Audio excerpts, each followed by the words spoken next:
We had went to a doctor, and basically he told me that I was about, I want to say 6 weeks.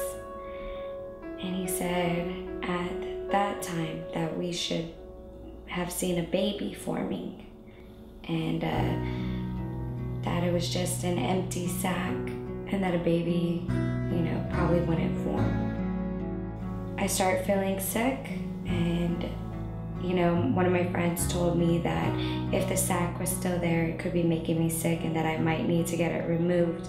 So coming here, I wasn't aware that I was still pregnant.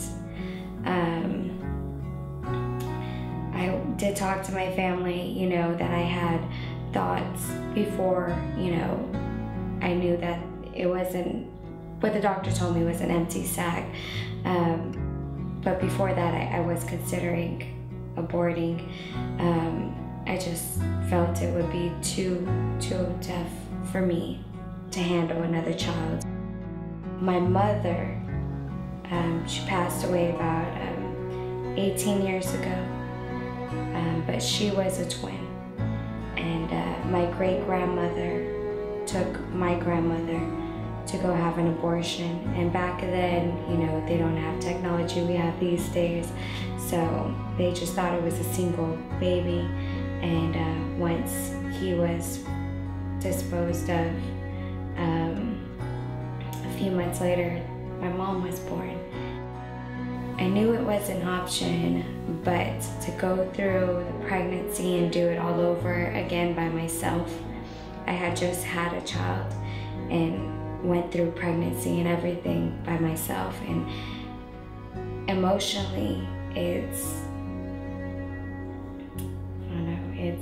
hard, and I didn't want to have to go through that again. The day I came here and started talking to Cynthia,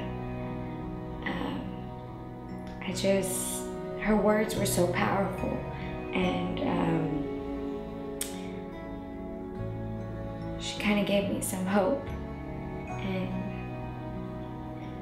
when I came in, I mentioned if it was one baby, and I had told my family and my friends, that if it was one child, if it was going to be one baby, it would be easier for me to consider the idea of abortion. But if it was twins, that I would just keep them.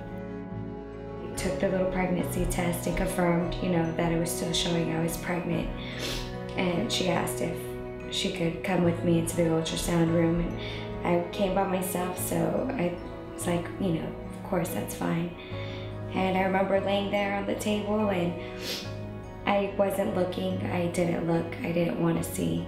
And I closed my eyes, and I just remember her hearing, "Is that two?"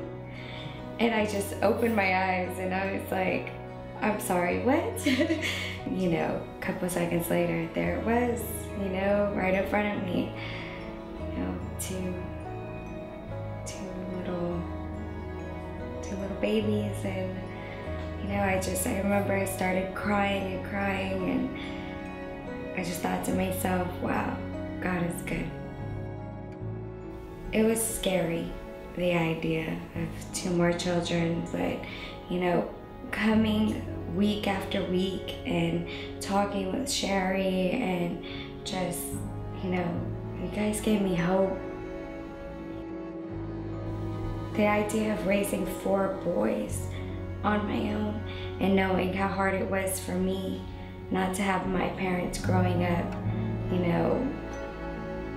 I just didn't know how I would, be both a mother and a father. I'm just glad that I made the right decision in keeping them, because they're beautiful. And they bring not just me so much happiness and joy, but everybody who meets them and sees them, they're just so happy and filled with so much energy and love, and I mean, you could feel it when you hold them, and you know, when you see them, they're beautiful, and they are a blessing. And I thank God every day, every night before I go to bed. You know, I watch them as they sleep, all 4 of them, and I thank God for what I do have, not what I don't, and just take it one day at a time.